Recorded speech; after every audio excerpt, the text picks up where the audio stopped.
Oke teman-teman, kita tidak akan berlama-lama lagi. Kita akan segera sambut narasumber kita, Ibu Amira. Ya, selamat malam Ibu Amira. Selamat malam. Apa kabar Shalom. Ibu? Puji Tuhan Pak, sehat dalam Ya. nama Tuhan Yesus, keadaan sehat-sehat. Oh, haleluya. Tuhan Yesus baik ya Bu. Puji Tuhan, sangat baik. Amin, amin. Ya. Tuhan Yesus adalah Tuhan yang bukan hanya dicerita di dalam Alkitab. Tuhan Yesus bukan pribadi yang hanya segudang kata-kata memenuhi buku, tidak. Tuhan Yesus adalah pribadi yang menyatakan diri kepada manusia. Jadi apa yang tertulis di dalam buku itu adalah firman. Dan karena dia firman, karena itu firman Allah, maka itu harus menjadi realita di dalam hidup ini. Harus dimanifestasikan. Makanya dikatakan Tuhan adalah Tuhan yang hidup. Karena dia Tuhan yang hidup, maka kita adalah makhluk hidup. Nah, kita makhluk hidup seharusnya merasakan Tuhan dengan jelas, ya. Bukan Tuhan yang dihalusinasi, bukan Tuhan yang cuma dibayang-bayangkan, bukan Tuhan yang tidak jelas, yang tidak bisa berinteraksi dengan manusia, bukan itu Tuhan. Kalau itu Tuhan palsu itu. Tuhan yang benar, Tuhan yang hidup, pasti dia hidup di dalam kehidupan kita, karena kita makhluk hidup. Dia harus menjadi nyata di dalam hidup ini. Baru dia kita katakan dia adalah Tuhan dan Tuhan yang benar. Oke, pada malam hari ini kita akan dengarkan kesaksian dari Ibu Amira secara lengkap. Ya, namun sebelumnya mungkin saya ingin supaya Ibu Amira bisa menyatakan dengan jelas kepada teman-teman bahwa Ibu Amira adalah seorang muslimah dari Madura. Mungkin bisa sapa dulu keluarga atau teman-teman di Madura, Ibu, dengan menggunakan dialek atau bahasa daerah Ibu. Silakan Ibu Amira, kemudian dilanjutkan dengan kesaksian. Oke, silakan Ibu Amira. Selamat malam, salam. Assalamualaikum, tantretan, seteja sebadanang Madura, sebadanang Jember. Soala abah kaula kelahiran Jember. Tapi keturunan dari Madura. Pasti, tantretan kapi pasti tahu. Senyaman orang Jember, pasti orang Madura. Ben kaula mau kesaksian katantretan kapi sebadanang Madura. Ngajak ke tantretan mapula berde sepada beren kaula andi nasib otaba andi iman se rosa paro nga kaula ayo jangan cek ragu-ragu cek kebet ayolah ikuti berjalan bersama Yesus indah, sungguh indah berjalan bersama Yesus. Nah, gula orang Madura mau menyaksikan, mau memberi kesaksian ke orang Madura. Polana, kalau selama ini orang Madura kan disangka ada si Kristen yang Madura. Orang Madura pantik kaki. Orang Madura tahu na abujeng. Orang Madura tahu na Allah. Orang Madura tahu na Gusti Allah, Allah Pangeran. Mun ngabesoki orang Kristen pasti kafir. Salah tretan, salah. Kristen tidak kafir. Kristen tak kafir tretan ki. Nah. Oke, Bu Amira, cukup Ibu. Jadi supaya yang lain bisa mengerti. Karena kalau Ibu ngomong Madura terus yang lain nggak ngerti nanti. Ya oke Bu, silakan Bu, mulai dicerita dari latar belakang Ibu. Bagaimana dulu Ibu dari kecil dididik di dalam agama sebelumnya, dan bagaimana sampai Ibu bisa beralih. Silakan Ibu diceritakan dengan bahasa yang bisa dimengerti oleh semua teman-teman, dengan bahasa Indonesia tentunya ya. Oke, silakan Ibu Amira. Salam, selamat malam buat teman-teman semua, Bapak Ibu yang kiranya berkenan mendengarkan kesaksian saya ini. Dan kesaksian saya ini tujuan saya hanya memuliakan nama Tuhan. Dan perkenalkan, nama saya Amira, saya datar belakang Muslim. Muslim beneran, Muslim taat. Tapi saya bukan pesantrenan, hanya kakak saya dan adik saya yang terakhir yang pesantren, tapi saya tidak. Di masa kecil saya seperti biasa belajar ngaji. Belajar ngaji, saya hatam Al-Quran biasa berkali-kali, karena hatam Al-Quran itu emang udah kemuliaan bagi orang Muslim. Walaupun nggak ngerti apa artinya dari Al-Quran itu, yang penting mengaji, selayaknya gimana anak kecil yang mengaji. Nah, setelah itu saya udah hatam mengaji, ya ayat-ayat pendek, saya juga banyak yang hafal dulu, surat Yasin juga saya banyak yang hafal. Kemungkinan sekarang juga ayat-ayat pendek masih ada yang hafal walaupun nggak semua hafal. Contohnya kayak surat Yasin saya hafal cuma depan-depannya aja. Nah, cerita ini saya hanya mau membuktikan kalau saya itu emang muslim benar. Saya itu taat di masa kecil itu. Di masa kecil itu muslim, saya muslim benar. Saya biasa rajin sholat, biasa dididik. Bapak saya pernah ke Mekah, pernah umroh. Terus ibu saya enggak umroh. Nah, di masa belia saya di umur 15 tahun, ya nama juga saya anak desa ya, anak desa yang sangat di pedesaan banget. Nah, saya dinikahkan di masa kecil saya di umur 15 tahun. Saya yang fanatik dinikahkan sama orang yang lebih fanatik. Nah, di masa belia saya yang sudah menikah, ya udah jelas namanya juga menikah oleh pilihan orang tua, ya otomatis lah kurang bisa mengurus suami karena emang dinikahkan ya, bukan menikah sendiri, dinikahkan hanya oleh karena paksaan. Karena waktu itu di masa SD saya kelas 6 udah dilamar. Nah, sudah 1 kali dilamar. Pas mau masuk ke SMP dilamar lagi. Jadi saya dilamar 3 kali. Setelah 2 kali tidak diterima sama orang tua, baru ketiga kali saya dilamar lagi, diancam. Kalau saya nggak diterima, saya akan ancamannya itu akan dibikin busuk. Nah, adalah mungkin Bapak Ibu mau kalau orang Madura pasti udah ngerti ya. Kalau apa yang mau dibikin busuk pasti menujunya kemana? Pasti udah tahu. Nah, mau dibikin busuk. Oke lah diterima sama orang tua. Akhirnya udahlah saya jadi saya jadi berumah tangga bahkan sampai saya punya anak. Di masa saya berumah tangga, saya mendapat perlakuan yang kurang baik selayaknya istri. Karena suami saya fanatik, saya tidak boleh meninggalkan sholat sekalipun. Dan suami saya masa itu ya emang sholat rajin, fanatik banget. Tidak berani meninggalkan sholat sekalipun. Bahkan bapak saya, almarhum bapak saya emang nggak pernah ninggalin sholat, saking fanatiknya ya, saking asli fanatik sekali. Nggak pernah ninggalin sholat. Nah, saya juga begitu, dapat suami yang lebih fanatik lagi. Nah, jadi saudara, kalau saya nggak sholat sekalipun, misalnya ya tahulah ya, orang Islam itu kalau pagi-pagi, kalau punya suami kan pagi-pagi itu harus mandi ya, harus mandi. Sementara di perkampungan saya itu kan dingin sekali ya, tahu sendiri di Jember itu kan dingin. Jadi kalau pagi-pagi saya misalnya, aduh, lagi nggak sempat sholat, saking dinginnya mau mandi, terus saya dihajar, saya dipukul, hanya karena nggak sholat. Saya kenapa saya ceritakan ini, saya mau mengajak saudara-saudara yang Madura, maaf ya kalau nggak semuanya Madura seperti itu. Tapi kalau emang adalah yang Madura yang seperti itu, bertobatlah. Tapi kalau emang Madura yang nggak seperti itu, berbahagialah kalian. Nah, kalau saya nggak sholat sekalipun ya saudara, saya pasti dipukul hanya gara-gara nggak sholat.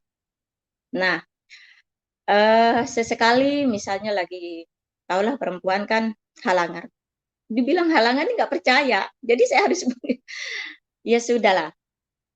Udah seperti itu, pokoknya meninggalkan sholat 1 kali pasti saya dipukul. Nah, setelah itu saya sudah nggak tahannya, saya tinggalkan suami saya. Saya tinggalkan. Karena bagi saya waktu itu, saya masih Islam, meninggalkan suami itu hal yang gampang. Hal yang gampang, apalagi waktu itu saya masih anak-anak ya, umur 15 tahun sudah nikah.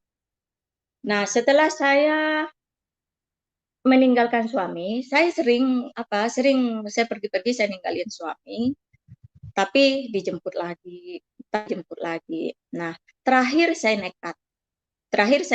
Saya kabur, saya tinggal, saya lari jadi TKI. Jadi TKI, saya jadi kerja ke Arab Saudi. Kerja ke Arab Saudi karena saya masa itu masih muda, saya mendapat sponsor, terus sponsor itu memberi pekerjaan ke saya, pekerjaan di hotel ya, pekerjaan di hotel itu, tapi saya sebagai resepsionis itu saya di situ ada hotel dan ada gedung pengantin, saya di situ kerja awal pertama kerja. Tapi awalnya saya juga ya diajarin dulu, dididik dulu. Nah setelah itu sudah 2 tahun saya bekerja, saya umroh. Nah setelah saya umroh, niat saya umroh itu kan saya mau bertobat. Karena orang bilang kalau pergi ke Mekah itu katanya di situ apapun yang diinginkan itu tercapai. Apalagi kalau udah megang Ka'bah, Hajar Aswad. Katanya kalau megang Hajar Aswad itu rasanya hatinya pengen nangis, kayak apalah rasanya katanya. Nah, tapi saudara, saya tidak menemukan itu. Saya keliling Ka'bah 7 kali, saya ketawa. Saya keliling Ka'bah 7 kali, terus saya pegang Hajar Aswad itu, saya kepengen merasakan seperti yang orang bilang. Ya mungkin karena emang udah Tuhan memilih saya, karena emang udah Tuhan Yesus memilih saya. Jadi pas saat saya megang Hajar Aswad itu, ya nggak ada apa-apa, saya hampa aja, saya kosong. Ya sudahlah, hampa. Yang penting saya udah merasakan umroh seperti apa umroh, ya sudah saya berjalan saya udah melakukan umroh, jadi udah tahu umroh. Tapi ternyata saya hampa, tidak menemukan apa-apa. Setelah itu saya pulang, suami saya menunggu, belum menikah, menunggu. Setelah dia menunggu, saya nggak mau juga, tetap saya nggak mau balik lagi, gitu ya. Nah setelah itu dia berusaha mau balik lagi, saya nggak mau, terus saya balik lagi ke Arab. Saya kerja di maktab Riyadh. Saya mewakili TKI yang bermasalah. Mewakili TKI yang bermasalah itu, saya di situ ya mau dibilang ya maklum lah, ya biasalah ya orang Arab kan emang maunya menang sendiri, maunya ya kalau kita bekerja begini nggak boleh membela TKI, harus bela orang Arab walaupun dia orang Arab yang salah. Jadi saya kerja di maktab itu saudara, saya di sana bisalah saya dibilang dijadikan tukang pukul, ya bisa dibilang dijadikan tukang pukul saya di maktab itu. Karena di sana banyak sekali TKI yang bermasalah. TKI yang bermasalah itu kadang masalahnya karena pekerjaan nggak beres, saya lah yang menghandle mereka, yang mendidik, yang mengajar apa. Terkadang ya emang masalah dari majikan. Ya pulang adalah yang karena diperkosa. Ya kadang ada karena emang TKI-nya yang salah sendiri. Yang maaf kata ya, tanda kutip ya emang genit ada. Terus ada yang TKI itu polos dengan niat yang sangat benar-benar mau mencari rezeki ke Arab sana dan mau mewujudkan mewujudkan dan mengokohkan imannya lah, kan tujuan TKI itu kadang karena pengen umroh, karena pengen ke Mekah gitu kan. Nah, ada yang memiliki tulus hanya karena pengen umroh daripada berangkat sendiri, jadi mereka pilih jadi TKI. Tapi di sana ternyata mendapatkan perlakuan yang enggak benar. Contohnya diperkosa sama majikannya. Setelah diperhadapkan dengan saya sama majikannya, saudara, dia ngadu, anak ini TKI ini cerita ke saya bahwa diperlakukan seperti itu. Saya tidak berdaya. Saya nggak bisa membela TKI. Karena apa? Pas begitu saya mau meluruskan bahwa TKI ini yang salah. Misalnya saya ngomong ke majikan itu atau ke mudir itu manajer. Nanti apa? Orang Arab nih bilang, ya Amira, inti sugul fi Saudi, inti dauri fulus fi Saudi, les. Jadi maksudnya kamu kerja di Saudi, kamu cari uang di Saudi, nggak ada urusannya. Malik dahl inti, apa urusanmu? Apa urusannya kamu membela kelbah? Jadi maksudnya kelbah ada anjing. Jadi kata-katanya itu anjing dulu. Tapi seperti itulah orang Arab. Nah, saya nggak berdaya. Saya mau ngomong apa? Akhirnya ya sudahlah. Terus sekali lagi datang lagi. Ada perempuan yang mungkin katanya perempuan itu nakal. Perempuan itu nakal, tahu saudara apa yang dibilang mudir? Ya Mira, silihad fidahl adrubi katanya. Ya Mira, bawa ini ke dalam, pukul dia. Terus Saya bingung. Saya bingung. Ya mau nggak mau, pukul dia, katanya. Adru bihada, adru bihiyah. Terus, ya saya bingung ya saudara. Saya sudah ditugas, saya sudah digaji. Dengan berat hati, saya harus tampar dia. Karena memang pekerjaan saya masa itu. Harus tampar dia. Setelah itu, saudara, saya balik. Setelah itu, ya saya kembali lagi dipindahkan saya, bukan kembali lagi. Setelah saya bekerja sekian tahun di maktab itu, saya dipindahkan ke kantor ke PT karena mudir itu punya kantor sekalian cabangnya punya PT di Jakarta di Condet. Oke, saya dipindahkan di situ. Setelah saya pulang dari kantor sudah saya 4 tahun, saya pulang, saya dengar suami saya stres. Setelah saya tinggal, dia sudah mulai stres. Oke lah, saya nggak saya hiraukan dia stres. Udah bukan suami saya kok. Dan saya juga udah nggak nggak mau tersiksa terus, saya tinggalkan. Nah setelah itu saya kerja di PT, bukan kerja, iya saya dari maktab itu saya dipindahkan ke PT. Nah di PT itu saya bertemu dengan seorang laki-laki yang Kristen satu-satunya, gitu. Setelah ketemu sama laki-laki itu, ya Kristen satu-satunya, dia juga bagian apa ngantar-ngantar TKI gitu ke imigrasi. Dan saya juga ya dipercayakan sama bos, dipercayakan dari bos Saudi, saya dipercayakan kerja di PT untuk mengajar TKI. Saya berhasil, saudara, berhasil saya kerja di PT itu, banyak TKI yang sukses. Artinya karena di sana katanya saya tegas, saya apalah gitu penilaiannya, akhirnya saya sukses. Sukses TKI itu lepas dari masalah. Jadi pada takut karena saya arahkan bahwa orang Saudi itu seperti ini. Akhirnya banyak TKI takut yang mau bikin masalah.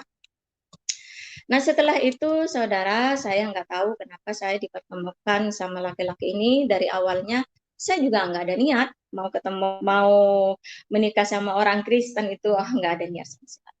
Kalau bukan karena jalan Tuhan Yesus, kalau bukan karena Tuhan Yesus memilih saya, Tuhan tak akan mempertemukan saya sama laki-laki itu. Karena apa?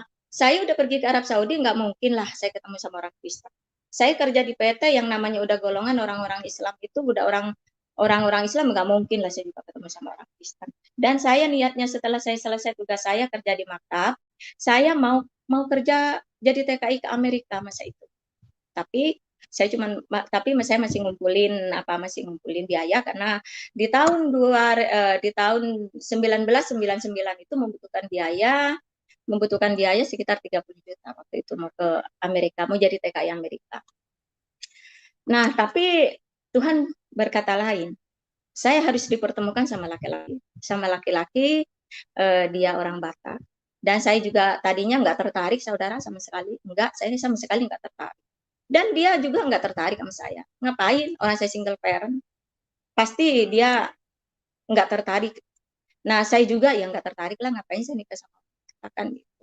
Emangnya udah kehabisan kayak gitu kan. Kalau bukan jalan Tuhan, saya nggak dipertemukan sama orang. Saya nggak dipertemukan sama orang Kristen. Dan saya nggak mimpi sama sekali, saudara, mau nikah sama orang Kristen tuh nggak mimpi sama sekali.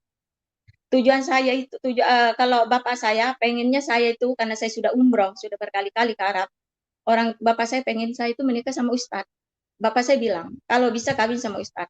Tapi ya itu kembali lagi, Tuhan berkata lain. Karena kemurahan Tuhan. Karena emang Tuhan sudah memilih saya. Tuhan sudah memilih saya. Bahwa Tuhan mau jadikan saya itu umat pilihannya. Walaupun saya jungkir balik, mau benar-benar mengakui Yesus sebagai Tuhan. Nah setelah itu saudara, saya mulai mengenal dengan laki-laki ini dan kedengaran ke kampung bahwa saya mengenal sama laki-laki orang Kristen. Akhirnya suami saya udah semakin stres. Padahal dia sudah menikah. Karena nggak mau balik sama saya, dia menikah. Tapi dia stres. Mungkin cintanya hanya ke saya. Dia stres, akhirnya dia gila. Dia dipasung. Nah, akhirnya dia gila. Setelah saya menikah, sudah berapa tahun kemudian, akhirnya dia meninggal. Meninggal dalam posisi gila, dalam posisi dipasung, saking fanatiknya masa itu. Ya akhirnya ya dia meninggal saking fanatiknya, makanya mungkin kalau boleh saya sampaikan ke saudara-saudara yang ada di Madura ya, yang merasa laki-laki mungkin ada yang mendengarkan kesaksian ini, jangan berlebihan kalau fanatik. Jangan berlebihan, jangan sampai mukulin istri. Jangan terlalu gampang, mukul istri itu nggak dosa. Nah, seperti masa itu saya emang suami saya waktu itu bilang mukul istri itu nggak dosa. Mukul istri itu nggak dosa. Ya sudah, emang nggak dosa, emang seperti itu ajarannya, saya mau apa? Tapi kalau istri melawan suami dosa, bakal masuk ke neraka. Nah, kembali lagi ceritanya dulu saudara, sewaktu saya menjadi istri selalu saya dihakimi bahwa saya mati bakal masuk neraka kalau saya nggak patuh sama dia. Kalau istri nggak patuh sama suami, seperti itu terus ceritanya. Pokoknya ceritanya itu masalah kalau istri nggak patuh sama suami bakal mati masuk neraka, bakal mati masuk neraka. Apalagi di dalam ajaran Islam emang selalu dibilang istri itu harus patuh sama suami, sementara suaminya sendiri nggak jadi contoh. Bagaimana bisa? Nah, surga itu ada di telapak kaki suami. Surga itu keputusan istri masuk ke surga itu ada di suami. Kalau istri mau masuk ke surga, keputusannya ada di suami. Seperti itulah ya pelajarannya. Jadi maaf kalau ada saudara yang tidak sama, kalau ada muslim-muslim yang mendengarkan kesaksian ini tidak sama cara mendidik istri, nggak usah marah, nggak usah tersinggung. Karena emang inilah yang saya alami. Tapi emang kebanyakan kalau laki-laki di Islam selalu bilang keputusannya surga uh, istri masuk surga ada di keputusannya ada di suami. Istri mau masuk surga itu keputusannya ada suami. Kalau suami nggak mau nolong, ya udah masuk neraka terus. Nah, dan suami itu selalu mengatakan saya nanti tak akan menolong kamu nanti kalau udah kamu masuk neraka. Saya akan biarkan kamu di neraka, saya nggak akan menolong kamu. Ya udah, saya takut dong. Ngapain lagi suami ngutuk-ngutuk kayak gitu mulu masih tungguin. Nah, ternyata emang kalau saya pikir-pikir belakangan ini ternyata dia emang punya kelainan, yaitu stres. Ya udah karena saya dikutuk bahwa nggak mau nyelamatin saya karena saya dulu juga ya percaya juga sih dulu waktu itu kalau ke surga dan keselamatan itu ada di suami gitu.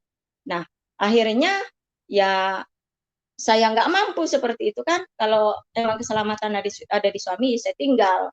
Benar, saya tinggal. Setelah saya bertemu dengan laki-laki Kristen, saya udah jadi menikah. Akhirnya suami ini bertambah stres. Nah, cerita selanjutnya, saudara, masalah pengenalan saya dengan suami. Saya kenal sama suami, sebenarnya saya bukan mau masuk Kristen. Bukan mau masuk Kristen. Sebetulnya tujuan saya mau mengislamisasi suami. Tapi awalnya saya pura-pura saya mau masuk Kristen. Karena emang di Islam diajarkan, maaf ya kalau semuanya tidak sama. Karena emang yang saya dengar, saya kan pintar baca Al-Quran, tapi saya nggak tahu ayat-ayatnya. Ada di ayat-ayatnya seperti apa, arti-artinya saya nggak tahu. Maaf kalau ada yang nggak sama. Nah, karena emang diajarkan di Islam, barang siapa orang yang bisa mengislamkan satu orang, itu akan diselamatkan di surga. Jadi, ya dengan cara apapun. Jadi ya saya berusaha dong pengen mengislamkan seseorang. Walaupun iya saya pura-pura dulu mau masuk Kristen. Sebenarnya tujuan saya mau mengislamkan suami, bukan mau masuk Kristen sama sekali. Nah, akhirnya saya nikah di Islam, nikah di kampung, saya nikah siri sih di Islam. Karena tujuan saya emang mau menikah, mau mengislamkan suami. Nah, setelah itu saya balik lagi ke Jakarta. Setelah saya menikah di Islam, saya udah dapat restu dari orang tua, akhirnya saya balik lagi di Jakarta. Setelah saya balik lagi di Jakarta, karena dengan kelengkapan suami saya, akhirnya saya dicoba diinjili. Itu sebenarnya ini bukan cara manusia kalau mau saya ingat-ingat sampai sekarang, emang udah cara Tuhan. Karena Tuhan tuh punya cara yang luar biasa. Akhirnya saya diberkati lagi, peneguhan akhirnya. Nah, diberkati, tapi saya tetap berpura-pura, saudara. Karena buat saya nggak dosa. Karena bagi saya mau berpura-pura menjadi Kristen, pada akhirnya saya mau bertobat di Islam, tuh Allah masih mengampuni. Itu prinsip saya. Itu prinsip saya dulu. Itu yang saya lakukan. Tujuannya saya mau mengislamkan suami. Sekalipun ya saya udah mengikuti pemberkatan. Nah setelah itu saudara, setelah saya pemberkatan, saya punya anak satu. Nah aduh, di situ saya udah mulai bergumul itu ya saudara, saya udah seperti orang nggak punya iman. Emang mau dibilang seperti orang nggak punya iman, emang saya nggak punya iman. Nah di masa saya sudah udah apa ya, udah pemberkatan. Sebelum pemberkatan itu kan memang katekisasi dulu, biasa belajarin Kristen. Tapi di situ saya hanya kepura-puraan aja. Nah setelah itu di situ saya udah mulai kebingungan, kemana lah saya ini? Kenapa saya ini menjadi orang kafir gitu tah? Setelah itu saya punya anak satu, anak saya umur 1,5 tahun, saya memutuskan mau kembali lagi ke Arab. Nah, saya mau kembali lagi ke Arab, saya jadi kembali lagi ke Arab. Saya tetap memaksakan diri karena emang saya keras, Islam saya emang keras banget waktu itu, keras banget saya. Islam saya emang keras banget karena apa? Ajaran itu masih tertanam di benak saya, masih tertanam banget. Yang namanya Kristen itu ya kafir. Bahkan saya bukan tidak menghina kalau melihat orang Kristen. Kalau melihat gereja dibakar, itu saya mah ketawa, saudara. Ketawa. Seneng banget. Rasanya saya kalau yang namanya emang udah diiringi iblis ya, kalau melihat sesuatu yang menyedihkan, menyakitkan, seneng. Itu dulu. Kalau dengar ada gereja dilemparin batu, ada orang lagi ibadah dilempar batu, kan ada tetangga suami punya punya gereja gitu ya. Ada orang lagi ibadah dilemparin batu, saya ketawa. Saya ketawa. Padahal di situ saya udah dibaptis percik. Karena emang iman saya belum di situ.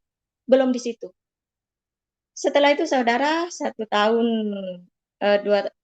ya anak umur 1,5 tahun saya memutuskan mau balik lagi ke Arab. Mau balik lagi ke Arab. Dengan apapun caranya saya mau balik lagi ke Arab. Setelah tujuan saya kembali lagi ke Arab itu saya hanya mau mencari jati diri. Mau mencari iman saya yang sebenarnya ke Arab. Balik lagi saya ke Arab. Walaupun semua melarang, walaupun saya nggak peduli suami saya melarang karena emang saya keras. Waktu itu saya masih keras, tapi sekarang puji Tuhan saya udah lemah-lemah. Bersama Tuhan Tuhan mengajari saya lemah-lemah. Waktu itu saya masih keras, saya tetap berangkat lagi ke Arab. Berangkat lagi ke Arab, saya udah nyampe ke Arab, tujuan saya hanya mau mencari iman saya. Nah, setelah saya sampai ke Arab, saudara, saya biasa bawa mukena, saya sholat. Di situ saya bergumul. Belum begitu bergumul saya. Akhirnya saya sholat. Pas saya sholat, kenapa saya sholat pintu yang biasa terbuka itu kok pintu ada yang mainin sih? Padahal teman-teman nggak ada kok. Kebetulan saya kan di mesnya ada di atas, teman-teman ada di bawah semuanya. Kok pintu ada yang buka? Saya bingung. Akhirnya saya nggak selesai sholat karena saya kaget. Saya sholatnya menghadap ke pintu, tapi kok pintu digoyang-goyang? Saya bingung. Ada apa ini? Ada apa ini? Akhirnya saya bicara sama Tuhan. Tuhan, ada apa ini? Saya sholat ini kan tujuan saya mau bertanya Tuhan, pada siapa aku beribadah dan pada siapa aku beriman. Tapi kenapa pas begitu saya sholat Tuhan, kok sepertinya Tuhan nggak mengizinkan saya sholat. Oke, selesai. Saya tanya sama teman karena saya masih penasaran, apakah saat saya sholat ada teman yang mainin pintu. Teman bilang nggak ada.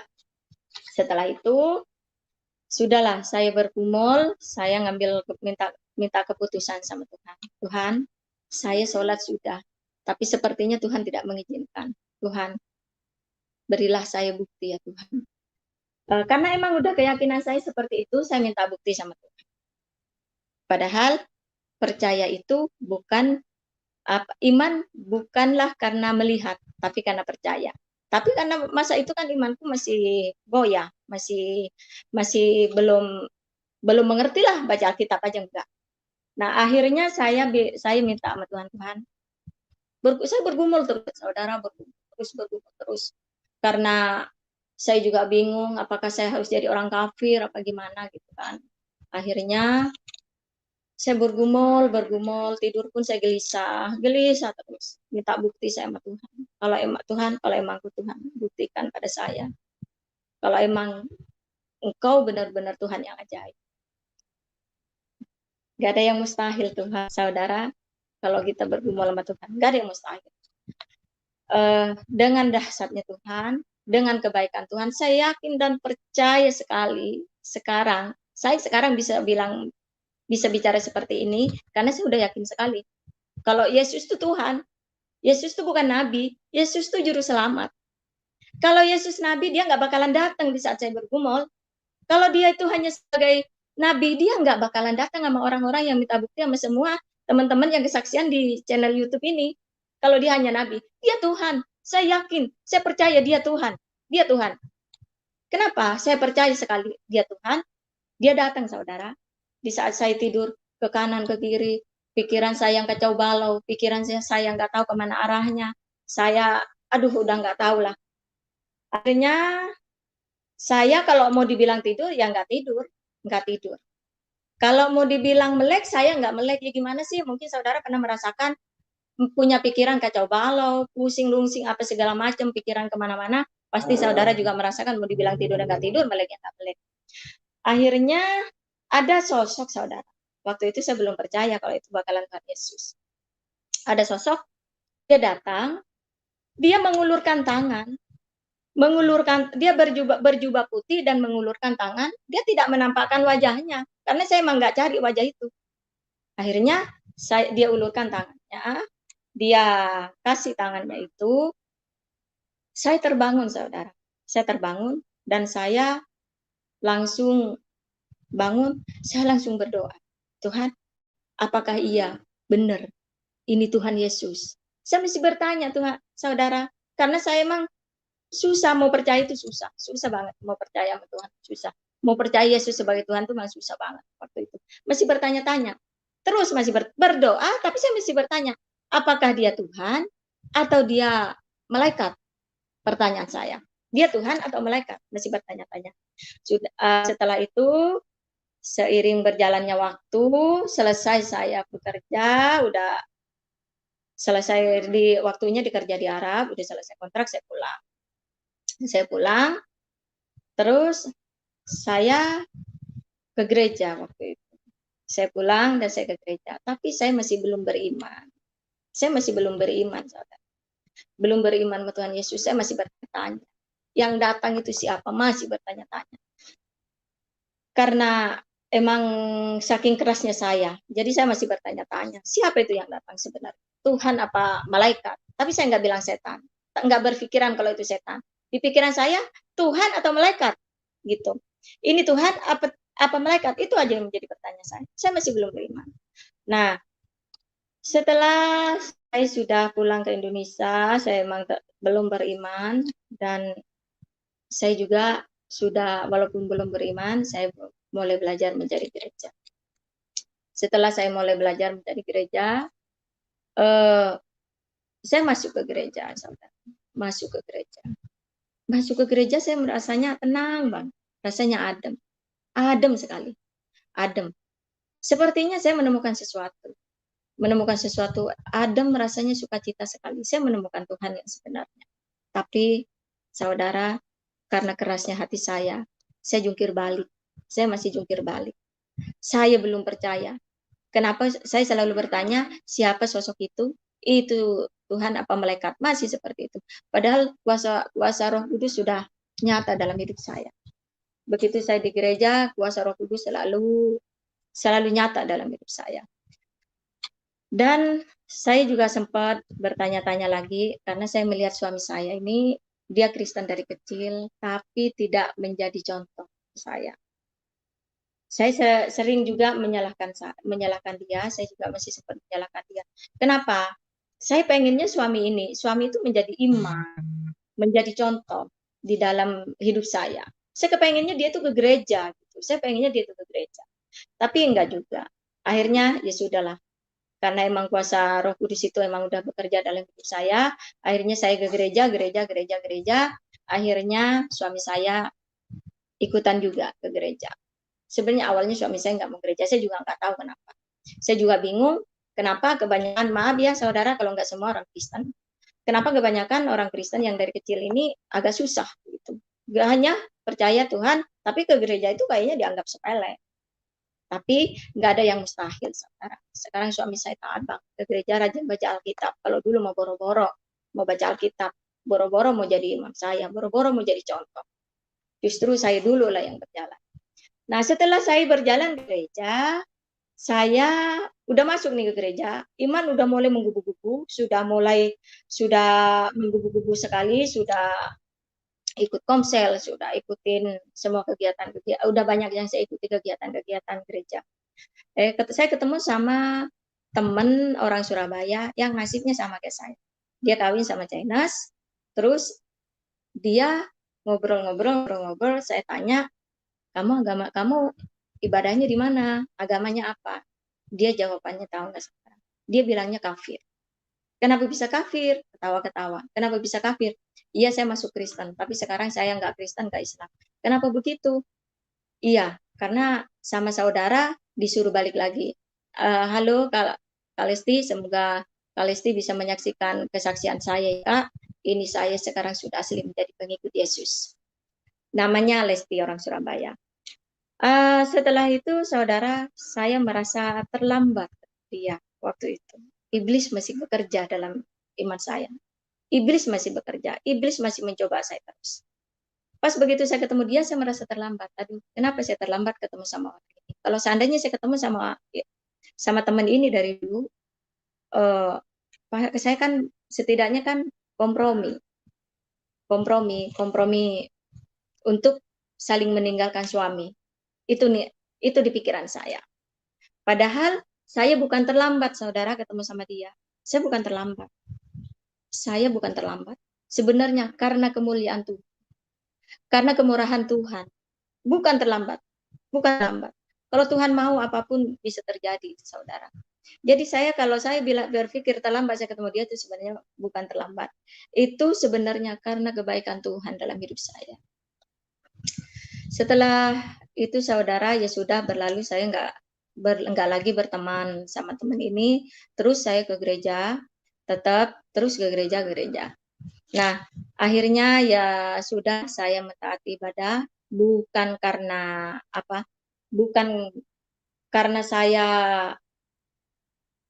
bukan karena saya udah mencoba-coba lagi, tapi saya taat ibadah itu karena kemurahan Tuhan, dan saya terus beribadah. Saya juga mendapatkan kemuliaan Tuhan, ya saudara. Di saat saya beribadah itu saya nggak tahu, di saat saya di gereja itu kenapa air mata ini selalu bercucuran gitu, selalu bercucuran. Ya itulah sebenarnya karena kemurahan Tuhan, karena kuasa Roh Kudus yang bekerja dalam hidup saya. Karena kuasa Roh Kudus sebenarnya, saudara. Setiap di gereja itu saya selalu bercucuran air mata. Nah, setelah itu saya ya terus saya bekerja dalam maksudnya saya meyakini, saya terus menemukan kuasa Roh Kudus, menemukan kuasa Roh Kudus yang luar biasa. Setiap saya gereja itu saya merasakan nyaman sekali. Nyaman sekali, saya menemukan ketenangan di gereja itu. Saya kalau masuk ke gereja itu rasanya saya nggak pengen pulang. Saya nggak kepengen pulang, saudara. Saya nggak kepengen pulang. Rasanya ibadah 2 jam itu rasanya kurang. Saking menggebu-gebunya mengenal kuasa Tuhan itu. Ya, setelah itu ya saudara, setelah saya menemukan Tuhan Yesus itu, emang saya seperti menemukan kebahagiaan saya yang tak terduga. Kebahagiaan yang tak terduga. Di situ saya sudah mulai melekat mengenal Tuhan Yesus. Itu sudah mulai melekat, sudah mulai sudah melekat lah, sudah bahagia. Tapi yang lebih tambah lagi semakin kuat. Kan iman kita ya kadang emang sudah kuat. Tapi kadang ada lagi yang membuat semakin kuat. Ada lagi yang membuat semakin kuat. Yang membuat saya semakin kuat, kesaksian di channel YouTube Pak Yusuf. Di channel Pendeta Pak Yusuf ini yang membuat saya semakin kuat.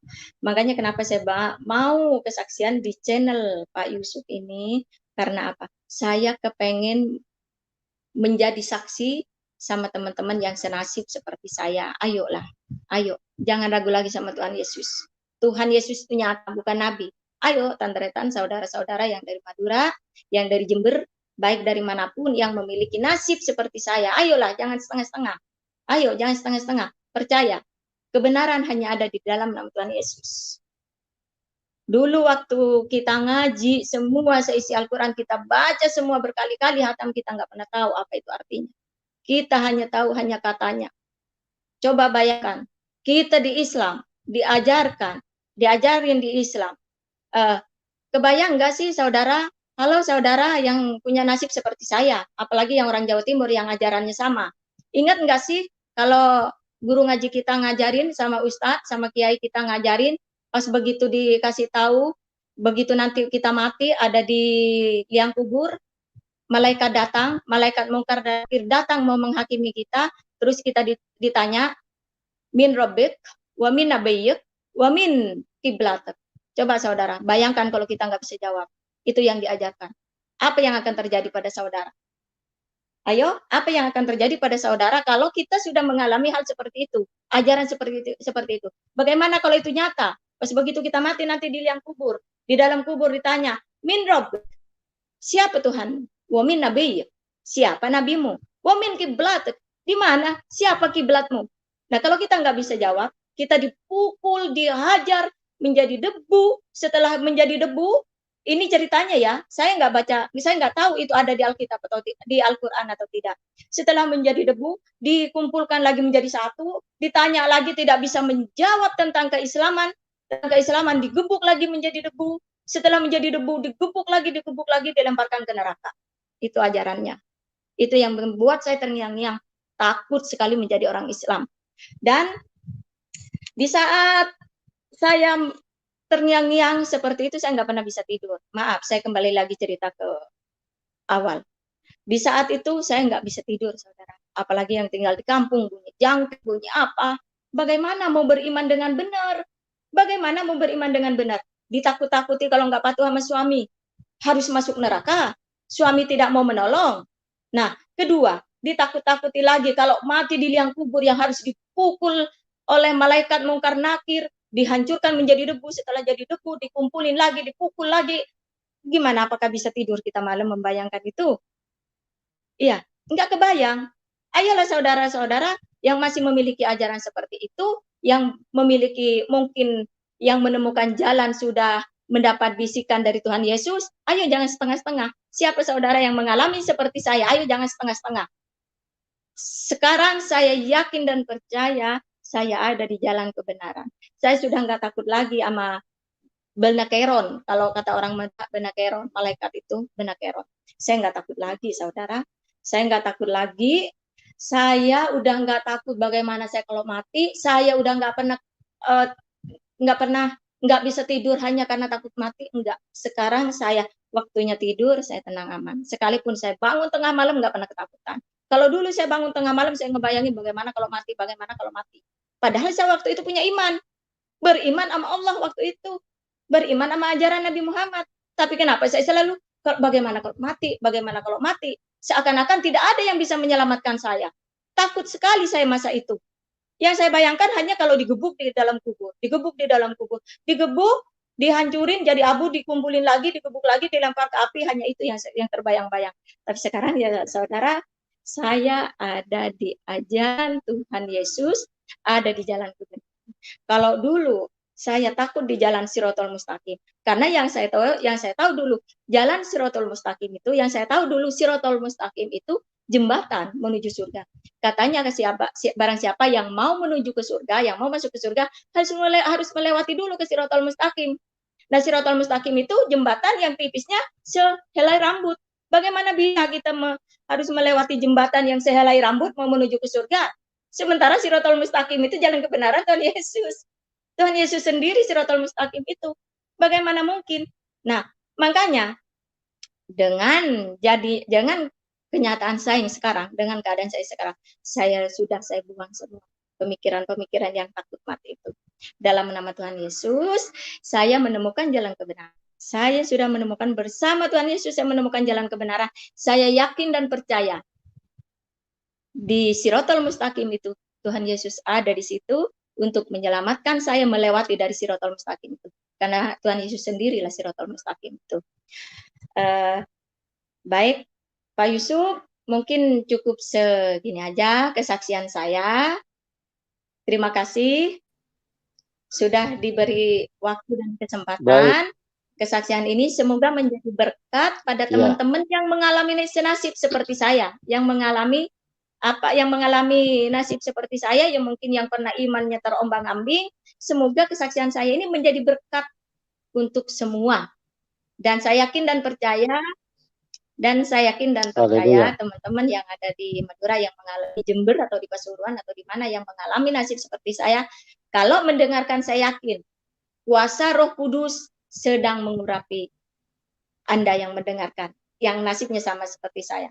Haleluya. Puji Tuhan, Pak. Terima kasih. Haleluya. Puji Tuhan. Ya.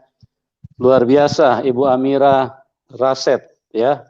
Sesuatu yang begitu ajaib telah terjadi di dalam kehidupan daripada Ibu Amira.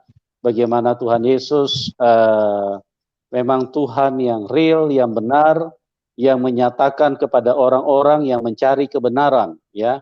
Bukan orang yang terus membenarkan diri, bukan orang yang terus membenarkan pikirannya, tapi orang-orang yang mencari kebenaran. Saya yakin 1000% pasti akan dijumpai Tuhan Yesus. Tapi kalau kita sampaikan lagi, Pak. Ya. Di dalam keteguhan Silakan, iman silakan. saya, di dalam kekuatan iman saya, setelah saya menyaksikan kesaksian-kesaksian di YouTube, saya semakin diteguhkan setelah saya mendengarkan Abdul Somad mengatakan di salib ada jin kafir. Saya merasa semakin diteguhkan, Pak. Kenapa saya merasa semakin diteguhkan? Sementara Ustadz Abdul Somad, ada ibu-ibu bertanya kepada Abdul Somad yang disebutnya Ustadz itu. Kalau saya, kenapa saya nggak manggil Ustadz? Emang dia bukan Ustadz saya, Pak, ya.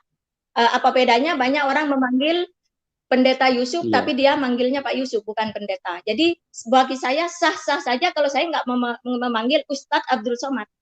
Saya dengarkan ke cerita Pak Abdul Somad ini, bahwa ada ibu-ibu bertanya, Ustadz, kenapa saya kalau melihat salib, hati saya gemetar?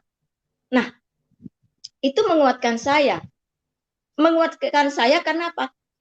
Sebenarnya si ibu bertanya itu, dia sebenarnya mendapatkan kuasa Roh Kudus. Menurut saya, kuasa Roh Kudus hadir ke dalam ibu itu. Terus di saat melihat salib, kuasa Roh Kudus hadir. Jadi pas begitu melihat salib, dia gemetar karena kuasa Roh Kudus itu hidup di dalam ibu itu.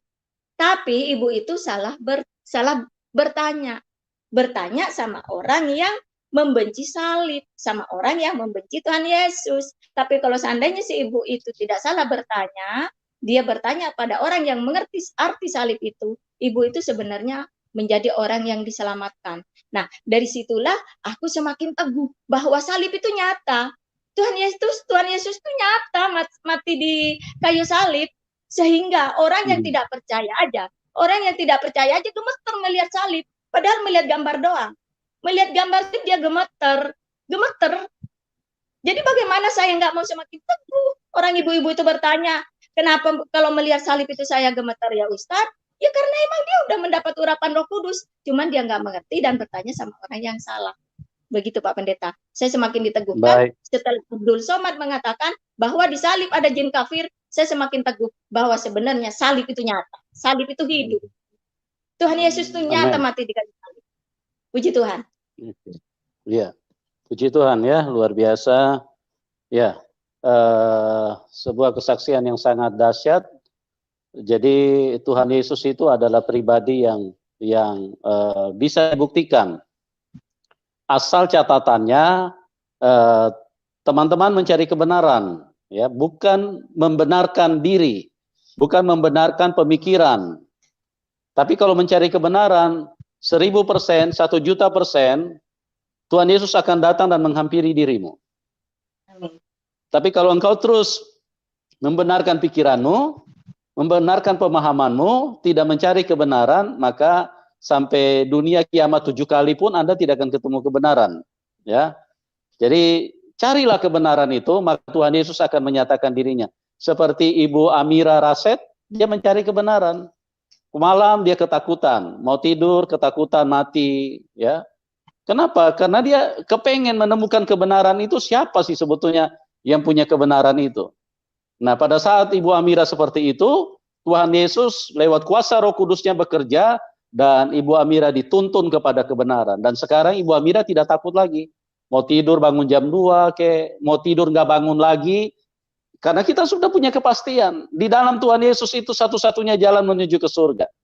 Di bawah kolong langit ini tidak ada nama lain yang olehnya kita bisa pulang ke surga, kecuali di dalam nama Tuhan Yesus Kristus. Tuhan Yesus Tuhan yang ajaib, yang luar biasa, Tuhan yang dahsyat, yang bisa dibuktikan jikalau teman-teman ingin minta bukti. Ya, jangan membenarkan pikiran kita, jangan terus membenarkan apa yang kita pahami. Ya, kalau kita membenarkan pikiran kita, berarti kita yang jadi Tuhan. Karena kita merasa di dalam pikiran kita ini ada kebenaran. Mana mungkin pikiran kita ini bisa ada kebenaran? Tolong didengar baik-baik. Tidak mungkin pikiran manusia bisa ada kebenaran. Karena apa? Karena manusia sedikit-sedikit punya pikiran cabul, punya pikiran kotor, punya pikiran yang aneh-aneh, emosian lah, bohong lah, kata-kata kotor lah, kata-kata. Mana mungkin di dalam pikiran ini bisa ada kebenaran? Itu cuma karena dibodohi setan saja, makanya kita terus merasa pikiran kita, oh benar, oh yang begini yang saya pikirkan benar. Gak mungkin Tuhan itu digantung di kayu salib. Gak mungkin Tuhan itu pakai celana kolor, gak mungkin. Ya, itu karena kita merasa kita lebih pintar dari Tuhan. Ya, karena kita merasa pikiran kita yang benar, bukan Tuhan yang benar. Cara Tuhan tidak benar. Pikiran kita lah yang benar. Teman-teman, saya mengasihi Anda semua, carilah kebenaran itu. Bertanyalah dengan sungguh-sungguh. Tanya kepada dia, apakah engkau Tuhan? Tolong nyatakan kepada saya. Jangan sampai terlambat, teman-teman. Jangan sampai terlambat. Ya, karena hidup hanya sekali. Kesempatan hanya sekali diberikan di dalam hidup kita. Pada saat kita mati, kita tidak di dalam Tuhan Yesus, maka kita akan terjun bebas di dalam neraka. Setan akan seret dan banting kita ke situ. Tapi kalau kita di dalam Tuhan Yesus, pada saat kita mati, itu hanya pindah tempat. Kita hanya menanggalkan tubuh yang hina ini, terus kemudian kita menuju ke surga. Dan ingat baik-baik, tidak ada seorang pun yang pernah keluar dari kuburan kecuali Tuhan Yesus. Dan dia bukan hanya keluar dari kuburan, dia naik ke surga. Setan stres berat. Karena apa? Karena kuasa setan dikalahkan. Ada satu manusia yang bisa naik ke surga, mengalahkan semua gaya tarik setan, atau yang dikenal di dalam ilmu pengetahuan gaya gravitasi bumi. Itu bukan gravitasi bumi, itu gaya tarik setan, cuma nggak dimengerti manusia saja. Karena para ilmuwan tidak mengerti tentang dunia roh, makanya mereka hanya bisa menyimpulkan bahwa dunia ini punya gaya tarik. Bukan, itu gaya tarik setan. Setan tidak ingin manusia naik ke atas, karena Tuhan ada di atas. Kenapa Tuhan dia ada di atas? Itu sebabnya kita selalu kalau berbicara, mari kita naikkan doa. Tidak pernah kan ada bicara, mari kita turunkan doa. Kenapa kita naikkan doa? Karena memang Tuhan di atas. Jadi doa itu harus naik ke atas. Nah, yang bisa naik ke atas itu hanya Tuhan Yesus. Tidak pakai pesawat, saudaraku. Tidak pakai benda-benda apapun. Dia naik ke surga. Hanya dia yang bisa naik. Nah, setiap orang yang percaya kepada dia, diberi kuasa yang sama, Roh Kudus akan mengurapi dan mengangkat kita juga. Kita hanya menanggalkan tubuh ini. Tubuh yang hina ini, kita tanggalkan, roh dan jiwa kita naik ke dalam kemuliaan, menuju bersama dengan Bapa di surga. Makanya Tuhan Yesus berkata di dalam Yohanes 14 ayat 2, jangan gelisah hatimu, di rumah Bapakku banyak tempat tinggal. Ya, kalau di dunia ini cuma kontra-kontra, cuma kos, tidak masalah. Pada saat kita check out dari dunia ini, kita pulang, Tuhan Yesus berkata, di rumah Bapakku banyak tempat tinggal. Luar biasa janji Tuhan, ya. Dan Tuhan Yesus bukan hanya berjanji, sudah membuktikan berulang-ulang kali di dalam kehidupan kita. Dan apa yang terjadi di dalam Ibu Amira, itulah yang dibagikan kepada kita pada malam hari ini. Dan saya percaya itu sangat memberkati bagi semua teman-teman yang membuka hati.